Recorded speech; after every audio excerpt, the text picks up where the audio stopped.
फूलों से पानी बरस रहा है। कौन किसान अपने खेत की मेड़ें बांधकर पानी रोक पा रहा है, ये बड़ा महत्वपूर्ण है। कौन किसान लापरवाह है, फ्री का जल बरस रहा है।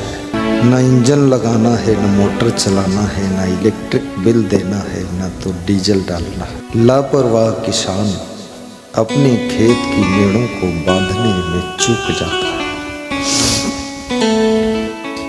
जीवन एक खेत है। जो व्यक्ति संयम नियम की मेड़ बांध लेता, गुरुदेव के माध्यम से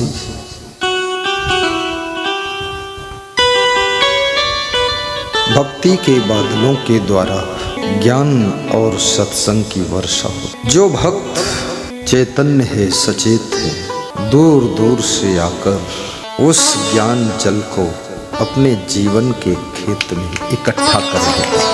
तुम सड़क पर चले जाओ, देखो लोग कितने तेजी से मोटरसाइकिल दौड़ा रहे, कार भगाते हुए जा रहे। और क्यों जा रहे? सुख के लिए भाग रहे, शांति के लिए दौड़ रहे। परंतु कबीर साहब कहते हैं, दौड़त दौड़त दौड़िया जहाँ तक मन की दौड़, दौड़ थका मन थिर भया वस्त ठौर की ठौर। कबीर का लोहा बड़े बड़े ज्ञानी, विज्ञानी, नेता, अभिनेता, धर्म नेता सब कबीर को मानते हैं। क्योंकि कबीर कोई लंबी चौड़ी कथा नहीं कहते। कबीर छोटा सा इंजेक्शन लगा देते, 2 लाइन में बात कह देते। कबीर का ज्ञान ऐसा नहीं है कि खोदा पहाड़ निकली चूहिया। कबीर का ज्ञान तो ऐसा है, बिल्कुल मत खोदो निकलेगा बबर शेर। ऐसा ज्ञान है, खोदने की जरूरत ही नहीं।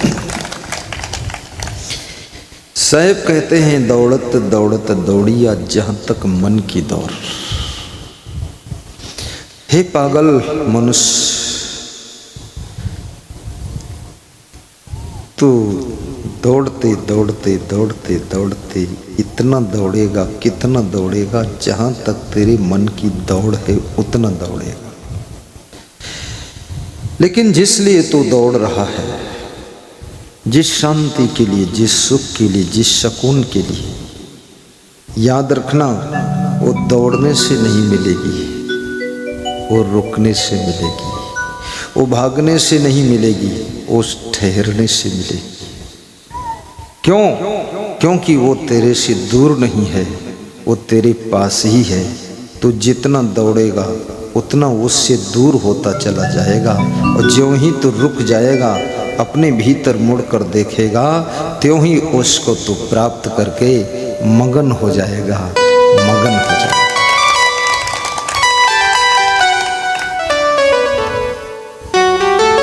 न सिनेमा में सुख है, न पिक्चर में सुख है, न सीरियल में सुख है। सिनेमा पिक्चर बनाने वाले कितने एक्टर, एक्ट्रेस,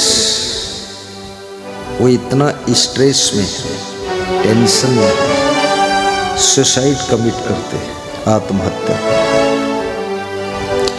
लोग बड़े भोले भाले, लोगों को बिल्कुल ज्ञान नहीं है, विवेक नहीं है। जिन्होंने पिक्चर बनाया वे स्वयं पंचर है, उनकी सब हवा निकल गई, मर गए, मार डाला। तुम सोचते थे पिक्चर में एक्टिंग कर रहे हैं, एक्टिंग करते करते सेटिंग हो गई, और सेटिंग के बाद डिस्टर्ब हो गए, डिस्टर्ब के बाद मर भी गई। ये है पिक्चर। उनकी पिक्चर को देखकर तुमको कैसे शांति मिलेगी, जब पिक्चर बनाने वाले को शांति नहीं। गंदे गंदे गाने गाने वाले लोग, गंदे गीत रचने वाले लोग भी। एक हीरो मेरे सत्संग में आया, छत्तीसगढ़ प्रदेश में, सुनता था, बड़ा मगन था। जब दक्षिणा देने आया, गुरु का सत्संग सुनो, दर्शन करो तो दक्षिणा भी देना चाहिए, ये धर्म शास्त्र कहता है। दक्षिणा देने आया तो मैंने पूछा आपका परिचय, तो बोला मैं छत्तीसगढ़ का हीरो हूँ। मैंने कहा आप सत्संग भी सुनते हैं क्या? बोले तुम्हारे सत्संग से मरने से बचाओ, नहीं आत्महत्या कर लेता। तो हमने कहा इतनी पिक्चर बनाते हो, उससे सुख नहीं मिला? बोले उससे और टेंशन मिली है, सुख नहीं है। सुख तो केवल सत्संग में ही है। इसलिए काकभूषुंडी से जब गरुड़ जी ने पूछा था सुख कहाँ, तो काकभूषुंडी कहते हैं संत मिलन सम सुख जग नाही। संत के मिलने के समान जगत में सुख नहीं है। अन्यथा ये हंस राजपाल बॉम्बे से कैसे आते, वो पूर्व प्रधान जी यादव जी कैसे आते? कितने किलोमीटर से उनकी पत्नी रेखा देवी अपने पति को बताया चलो गुरु के पास, पति पत्नी। लेकिन याद रखना, फूल में खुशबू है, सुगंध है, पराग है, पर उस पराग को केवल भंवरा पा सकता है, गोबड़ौरा नहीं पा सकता है। जिनके पास श्रद्धा है वही गुरु के गुलाब से ज्ञान का पराग प्राप्त कर पाते हैं। ये गोबड़ौरे जिनमें श्रद्धा नहीं है, इनको वहाँ कुछ भी नहीं मिलता है। जब दरिद्र शब्द को कहता हूँ तो लोग समझते हैं कि जिसके पास में धन नहीं वो दरिद्री है। धन ही केवल धन नहीं है, तुम्हारी पत्नी भी बहुत बड़ा धन है। करोड़पति हो, अरबपति हो, लेकिन उसका घर हो और गृहस्थी से रहना चाहता हो, लेकिन पत्नी ना हो, बहुत दुखी रहता। इसलिए भार्या धनम, भार्या को धन कहा गया। भार्या सुचरिदच्छा धनम, स्त्री धन है, पति धन है, और धन से बड़ा पुत्र को रत्न कहा गया है। जब पुत्र का जन्म होता है तो लोग कहते हैं कि पुत्र रत्न की प्राप्ति हुई। जब बहुत दिन के बाद पुत्र हो, जिनके 10-12 पुत्र हो गए तो कभी नहीं कहते पुत्र रत्न पैदा हुआ, वो लोग कहते छावर पैदा हो गया। सर छावर बताओ, लेकिन पुत्र रत्न है, पुत्र को रत्न कहा जाता है। और पुत्री पैदा होती है तो उसको लक्ष्मी कहा जाता है। इसलिए केवल पैसे को ही धन मत समझ लेना। राजस्थान में रामगंज मंडी में मेरा सत्संग चल रहा था आज के 30 वर्ष पहले। तो एक सरदार जी आए, बोले शाम को नोटों में आग लगा दूं, सुबह तक सब नोट जलते रहेंगे। मैंने कहा आग मत लगा, मुझको दे दे, मैं आश्रम बना दूं।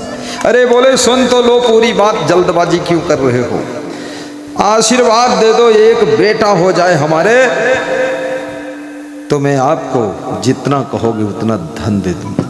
मैंने कहा धन के लालच से जो गुरु आशीर्वाद देता है उसका आशीर्वाद भी खोखला हो जाता है।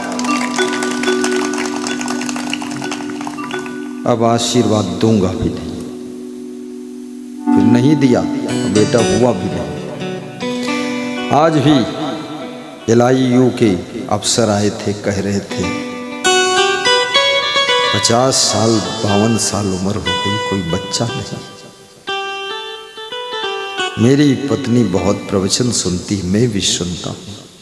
इंस्पेक्टर हूँ मैं, 3 स्टार हूँ, गुप्तचर हूँ मैं, लेकिन कृपा करो कुछ।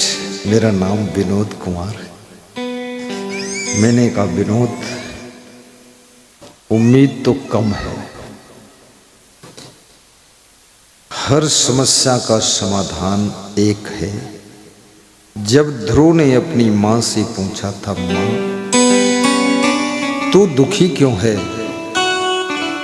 और मेरी जो छोटी मां है, जो राजा उत्तानपाद की पिताजी की छोटी रानी है, जिसका नाम सुरुचि है, वो सुखी क्यों है?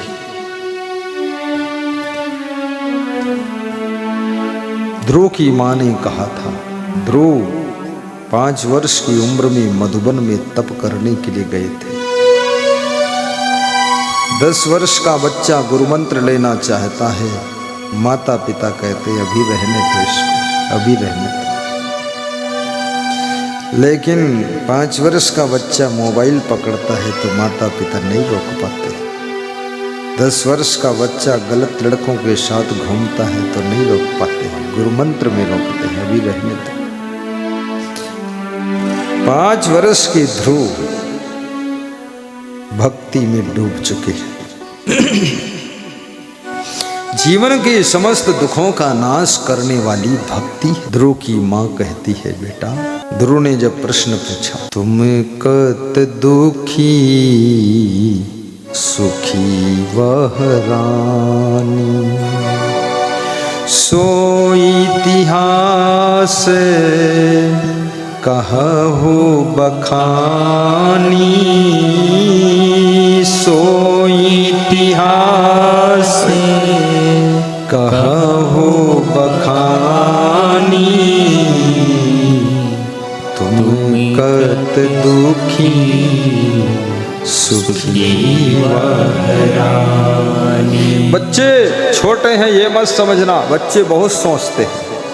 बच्चों के अंदर तर्क होता है, कुशाग्र बुद्धि होती है।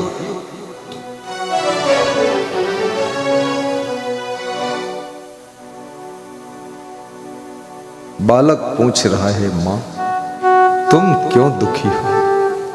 और छोटी रानी वो सुखी क्यों है? आप तो मेरे पिता की बड़ी रानी है, आपको बड़ा सुख मिलना चाहिए था, आप बड़ी दुखी हैं। और ये छोटी राजमहल में रहती है, और हे मां तुम झोपड़ी में रहती हो, शेर भर अन्न मिलता है तुमको।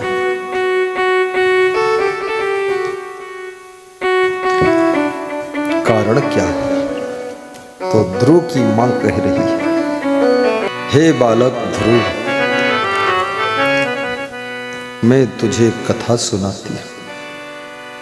मैं इसलिए दुखी हूं कि मैंने स्वप्न में भी दान नहीं दिया। आप सोचते होंगे स्वप्न में क्या दान दिया जाता है?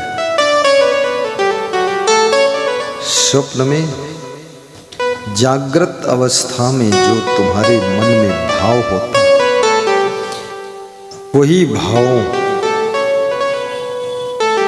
का सपना भी कभी कभी आता है। आपके मन में जो भावना है, उसी से सपने की रील तैयार होती है। सपने में कभी कभी तुमको ऐसा सपना आता है, भयभीत सपना, भूत प्रेत चुड़ैल सपने में आकर तुमको दबाते। कभी कभी सांप, शेर, बाघ, मारू भैंसा का सपना आता है। सपना तो जब आंख खुलती है तो वहां कुछ नहीं है। राजस्थान का एक भक्त कह रहा था, मेरे सपने में आप आए और आपका प्रोग्राम भी हुआ।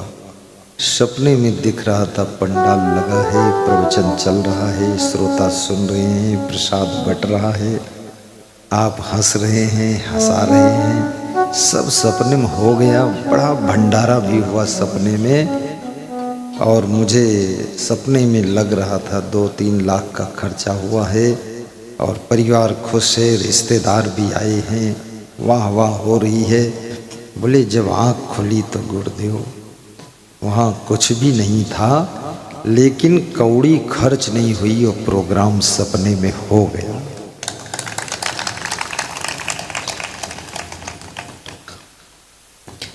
भाव भावों का खेल बहुत बड़ा है। और भक्ति एक ऐसी अमृत बूटी है, स्त्री और पुरुष दोनों का हक है भक्ति करने का। शिवरी बचपन में भक्ति के लिए पंपा सरोवर के किनारे जाकर कुटिया बनाकर तपस्या कर रही है। राम राम राम राम राम राम जपती रहती। आइए राजा राम, भोग लगाइए राजा राम। और शिवरी ने मतंग ऋषि को गुरु बनाया था। मतंग ऋषि ने कहा था, हे शिवरी तू मेरे आश्रम में मत रहे, तू अलग आश्रम बना ले पंपा सरोवर के किनारे, क्योंकि किसी त्यागी तपस्वी ब्रह्मचारी संत के साथ में किसी भी स्त्री शरीर को रहना अच्छा नहीं होता है। इसलिए बेटी जाओ, ताकि समाज के ऊपर कोई गलत असर ना पड़े और तुम्हारा मन भी शुद्ध होता चला जाएगा। भगवान को ढूंढने मत जाना, भगवान तुझे ढूंढेंगे। मन निर्मल हो जाए। रैदास गुरु कहते हैं, मन चंगा तो कठौती में गंगा। लेकिन मैं कहता हूं कि अगर मन चंगा है तो कठौती की भी जरूरत नहीं, कठौती भी फालतू लफड़ा है। मन चंगा तो मन ही गंगा। इस चौपाई को बहुत लोगों ने पढ़ा होगा रामायण में, बहुत लोगों ने तो रामायण पढ़ा ही नहीं हो, बहुत लोग तो रामायण उनके घर में है भी नहीं, और बहुत लोगों के घर में है तो दिवाली में झाड़ के रख देते हैं, पढ़ते नहीं। डरते हैं कुछ खोल दोगे पन्ना तो सांप निकल कर काट ना ले। याद रखना, दवाई लाकर घर में रख दोगे, आत्मा को भरोसा तो हो जाएगा कि दवाई ले आए, लेकिन दवाई खाओगे नहीं तो फायदा नहीं करेगी। रामायण रखी है तो रामायण को पढ़ो, मनन करो, निधिध्यासन करो, आचरण में लाओ। पठन श्रवण मनन निधिध्यासन, ये 4 बातें हैं। कोई ग्रंथ है या तो उसको पढ़ो आप, पठन, या तो कोई दूसरा पठन कर रहा है तो तुम श्रवण करो। सुनना बहुत कठिन है, क्योंकि सुनने में छोटा बनना पड़ता है। सुनाना बहुत आसान है, क्योंकि हम बड़े हो गए। इसलिए हर आदमी के मन में इच्छा है हम सुनाएंगे। हर स्त्री अपने पति को कुछ सुनाती रहती है, वो सोचती है अगर सुनाया नहीं तो मैं छोटी हो जाऊंगी। हर पति कुछ न कुछ प्रवचन देता ही रहता घर में, वो भी सुनाता रहता है। और जो शिक्षक की पत्नी है वो तो बहुत परेशान है, क्योंकि शिक्षक उसका दिमाग बिना ब्रेक का हो जाता है। बच्चों को 8-8 घंटे बोलता रहता, पढ़ाता रहता, तो रिटायर हो जाता है तो अब घर वालों को बैठकर पढ़ाता रहता है। एक स्त्री कह रही थी, ये दुर्भाग्य रहा कि मैं शिक्षक की पत्नी बनी, इससे अच्छा होता किसी डॉक्टर की पत्नी बनती तो इतना प्रवचन सुनना नहीं पड़ता। ये हर समय भाषण देते। इनको लगता है ये विद्यालय है, इनको मालूम नहीं ये घर है। घर में सिलेंडर हो जाओ,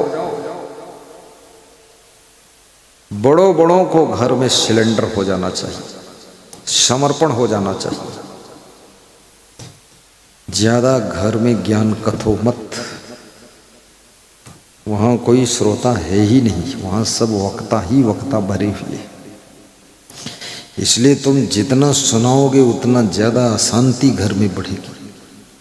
पूरा चुप हो जाओगे सब ठीक हो जाएगा। ज्यादा बोलो मत, बोलना मना है। तुलसीदास कहते हैं कि मुख पट दीने रहे, मुंह का दरवाजा बंद रखो। बोलना भी है तो यथार्थ भाषण, यथार्थ बात बोल दो थोड़ी सी। तुलसी या संसार में सो विचारियुत संत, वो विचारवान संत है। तो तुलसीदास ने जो दोहा लिखा, कैसे विश्वामित्र गुरु की सेवा करते थे राम लक्ष्मण, भगवान ने सेवा करके दिखा दिया है कि ऐसे सेवा करना चाहिए। सेवा भाव भी धीरे धीरे संसार में कम होता जा रहा है। बहुएं बंटवारा करके इसलिए अलग हो रही हैं कि सास ससुर की सेवा न करना पड़े, अन्यथा ये मेरे माथे पड़ जाएंगे। और उनको ये पता नहीं एक दिन तुम सास ससुर बनोगी तो तुम्हारी बहू भी यही सोचेगी कि ये हमारे सिर पर जाएंगी, तो वो कहीं अलग ही उड़ जाएंगे। सेवा में सुख मिलता है। सेवा से बढ़कर संसार में सुख शांति उन्नति प्रगति सदगति देने वाला कोई नहीं है। पशु पक्षियों की सेवा भी बहुत पुण्य देती है, और इंसान की सेवा तो महापुण्य देती है। और माता पिता सास ससुर दादा दादी बूढ़े बुजुर्गों की सेवा तो जीवन को ही धन्य कर देती है, जीवन को धन्य कर देती है। कौन है वह बहू जो सासू से पहले जाग जाती है? बहू नहीं है, देवी है। कौन है वो शिष्य जो गुरु से पहले जाग जाता है? वो केवल महात्मा नहीं है, वो दिव्य आत्मा है, श्रेष्ठ आत्मा है, परम तत्व है वो। और कौन है वो पुत्र जो बाप से पहले जागकर व्यवस्था को मेंटेन करता है? वही पुत्र रत्न है। 5 मिनट ज्यादा सो लोगे तो पहलवान नहीं बन जाओगे, और 5 मिनट पहले जाग जाओगे तो शमशान नहीं पहुंच जाओगे। 5 मिनट का ही खेल है। मैं बचपन में स्कूल में पढ़ता था तो वहाँ जलेबी दौड़ होती थी। जलेबी लटका देते थे धागम बांध के, और बच्चों को दौड़ाते थे कि दौड़ के जो पहले जलेबी खा लेगा उसको 100 रुपया इनाम। तो सब बच्चे दौड़ के जाते थे और जलेबी खाते थे। पहले तो एक ही पहुंचेगा ना। जो एक कदम आगे निकल गया जलेबी खा लिया उसको 100 रुपये। जो एक कदम पिछड़ गया वो सेकंड हो गया, उसको 50 रुपये। जो 2 कदम पिछड़ गया वो थर्ड हो गया, उसको 25 रुपये। और जो 4 कदम पिछड़ गया तो वहाँ जलेबी भी खत्म और इनाम भी खत्म और साइड हो गया। दौड़े सब हैं 200 मीटर, लेकिन मिला जलेबी नहीं सबको, ना इनाम मिला। उनको मिला जो एक कदम आगे छलांग लगा गए, एक कदम पहले। एक कदम का ही सवाल है। याद रखना, जागना तो सबको है, जागना सबको है, लेकिन 5 मिनट पहले जो उठ जाए वो बाजी मार जाता है, और जो 5 मिनट देर तक सोता रहे वो बाजी हार जाता है। होश आ जाना चाहिए। कुछ लोग शाम को कसम खाकर सोते हैं कि उठी बना, चाहे शंख बजे, चाहे घंटा बजे, चाहे खोपड़ी में कोई ईंट मार दे। कसम खाए के स्वागत है। जब कसम खाए लियो उठे ना उठे कर संकल्प ले तो उठ कैसे पे? मैं अपनी बात जानता हूँ, बिना घड़ी देखे मैं जितने बजे संकल्प लेता हूँ सोने से पहले कि इतने बजे उठना है, उतने बजे ही राइट आँख खुलती है। और जब अपनी घड़ी देखता हूँ टेबल पर लगी हुई तो 5 बजे है राइट। इतना पवित्र मन बनाइए।